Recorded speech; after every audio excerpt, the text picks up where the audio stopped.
Did you know that in the United States there are nearly 33 million entrepreneurs, and according to the statistics, 72% of them face mental health problems? Let that sink in.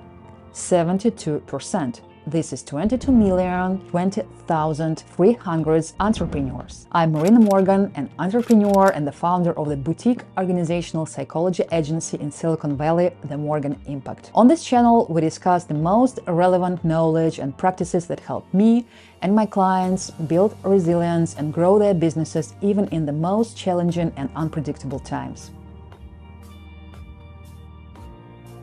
So, let's think about the numbers. We all love data, after all. I think the reason why nearly 22.3 million of entrepreneurs to face mental health issues is rooted in the vicious cycle. Nearly every entrepreneur goes through this cycle.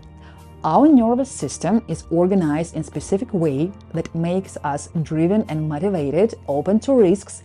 Then we work in a high-stress environment and situations where we are making our decisions, and we feel responsible for the results of this decision. And in addition, we lead our teams that everyone relies on us. So we have no time for ourselves and cannot admit our weaknesses. And this combination is dangerous. Sadly, I've seen examples in my practice, and the stats confirm this. For example, depression hits 30% of this group, double the rate in the general population. The interesting thing is there are only a small number of enthusiasts researching this, including myself and my colleagues in Econa and US Berkeley, with whom I'm collaborating on a global study of well-being about entrepreneurs. So here we have a group that's twice as vulnerable to mental health issues, but the resources to help them, they are seriously lacking. And today I'm going to dive into the numbers that clearly illustrate why I'm making such a bold statement. And why do you think this happens? My opinion, this topic is stigmatized from the both sides. Entrepreneurs, and I'm the same, are often reluctant to admit their weaknesses. They worry about competitive pressure, losing their team's trust, or risking their reputation. But society plays a role in this too, holding on certain beliefs that add to the stigma. Let's do a quick experiment. Close your eyes and honestly think about the first image that pops into your head when I will say a person who needs help. What did you see? I'm guessing it wasn't a business owner, right? But when we invited entrepreneurs to answer a few questions about how they feel in our research, some of them told me, "Oh my God, this is so timely. We just suggest to them to think about themselves for 20 minutes. And also, everyone who takes this survey gets a comprehensive list of resources that are all about supporting the mental health of business people. They needed it." Please let me know if you want to participate and know more about this research. All info about it you will find on my website. You can find the link in the description to this video. And not forget to share it for the people who, in your opinion, is really needed right now. That's why I decided to talk about it. I hope that everything I put into this series will open minds, so you will want to share your stories and ask for some help when you need it. In general, entrepreneurship is often seen like ultimate path of freedom, financial success, and personal fulfillment. And this is all is truth. That's why we're here, right, guys? But beneath the surface, something no one really talks about: depression, burnout, anxiety, or all of this. As I mentioned in the beginning, in the United States, nearly 22.3 million of entrepreneurs struggle with mental issues. Add on the weight of managing finances, staying ahead for the competition, and making high-stakes decisions day in and day out. No wonder many of us feel the strain. Studies show that nearly 49 of entrepreneurs deal with at least of one mental condition, whenever it's ADHD, bipolar disorder, addiction, depression, or anxiety. The reality is this high-stress environment can trigger burnout and other mental health challenges that don't just affect your personal well-being, but can also impact your business and our economy at all. Now, let's take a look at what's being done today in the United States to address this. In fiscal year 2024, the United States Congress allocated nearly $2 trillion for total healthcare expenditures. Out of this, $12.4 billion is directly allocated to mental health program, Key areas and agencies include Substance Abuse and Mental Health Service Administration, Suicide and Crisis Lifeline, Behavioral Health, Workforce Development, other and other. But this represents only 0.67% of the total healthcare budget dedicated to addressing mental health needs. Despite the significant overall funding health and mental health research, there is still a notable gap in specific funding allocated for mental health of entrepreneurs. When I searched for general data on entrepreneurial mental health, I was surprised to find very little readily available. Most I find specialized programs from private organizations and studies conducted by public and private universities, partly funded by government budgets. Of course, I realize that funding research into depression, for example, would be highly beneficial for entrepreneurs. However, shouldn't we also consider giving more attention to a group of people who are even more vulnerable, yet play a crucial role in driving the country development? What do you think about it? Again, general health, $2 trillion. Mental health, $12 billion with additional funds for specific mental health initiatives. Entrepreneurial mental health, minimal direct funding, no measurable data. So now let's take a moment to review the available data specifically when it comes to mental health among entrepreneurs. Studies show that they have higher risk of developing these mental health issues compared to other people. So, depression. 30% of entrepreneurs experience depression compared to 15% of general population. ADHD.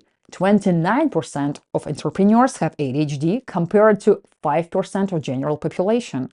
Bipolar disorder, 11% of entrepreneurs are designed with bipolar disorder compared to 1% of the general population. Addiction, entrepreneurs are 3 times more likely to experience substance abuse compared to the general population.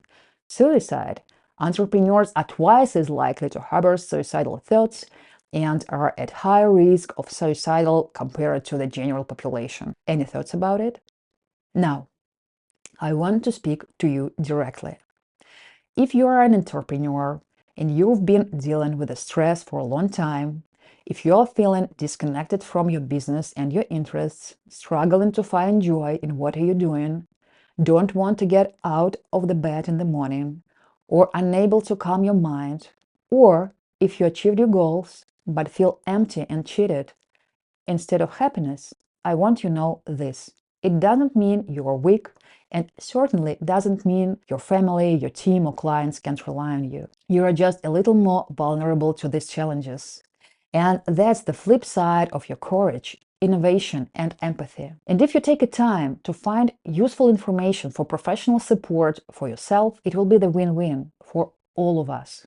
You are not alone, and I see you.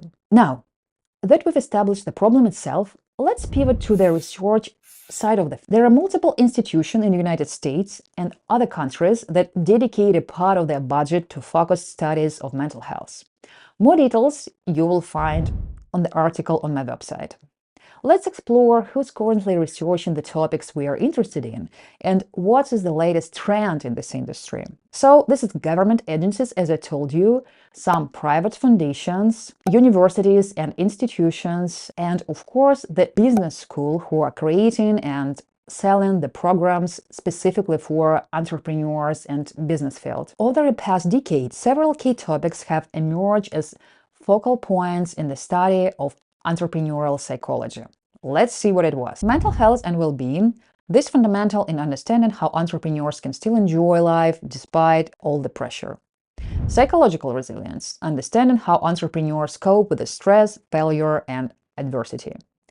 Entrepreneurial cognition. Critical in determining how entrepreneurs think and what differentiates them from the general population. Social supports and networks. I think you understand what we're talking about here. Impact of failure. Analyzing how entrepreneurs learn from failure and what coping mechanism they rely on. Work-life balance. We understand everything about it. Motivation and drive. Team dynamics, cultural and contextual factors, exploring how cultural and environmental factors impact entrepreneurial behavior and outcomes. And innovations and creativity, examining the psychological factors that drive innovation and creativity in entrepreneurs. This is very important for our economy, of course. While this topic is being covered, it's clear that when we analyze the headlines, program, courses, interviews, and more, mental health isn't exactly at the forefront. The same goes for research funding in this area. Despite the fact that entrepreneurs are more vulnerable to mental health issues, the focus tends to be on topics that are easier to market or data that can be easily solved. I understand it, really, I do. I'm an entrepreneur as well. Consider this. What would catch your eye more? How to make decisions in turbulent times? Leadership that changes the world, or how to avoid falling into depression after laying off 70% of your team and closing free markets? The irony is that when our brains and nervous system are healthy, we are equipped to make the best possible decisions, even under tough circumstances, without any training for it. This is a topic we will back many times in our channel. But seriously, in the top business schools, where programs often cost upwards to $80,000, included some important lessons or the nuances of your resilience? Who knows? Maybe the US economy wouldn't be losing $282 billion annually due to mental health related issues of population. Your health isn't just about your own well-being. It's about creating a healthy environment, fostering prosperity in your team, driving innovation, and the growth of the entire economy. If you experience this kind of insights in business school, I'd love to hear about it. Please share it. Meanwhile, please subscribe to my channel and share this video with anyone who could benefit. In this episode, we examined who commissions and finances entrepreneurial mental health studies, some of the topics researched, and how their industry has changed over the last decade. In our next episode, we will dive deeper into the fascinating insights from recent research about the unique features of the entrepreneurial brain and nervous system. We will explore why there can be this connection between you and your team, why you may not always understand each other from the neurophysiological point. Is the entrepreneurial brain really wired differently? And if so, does that mean everyone can or cannot become an entrepreneur? So, thank you for watching and see you next time.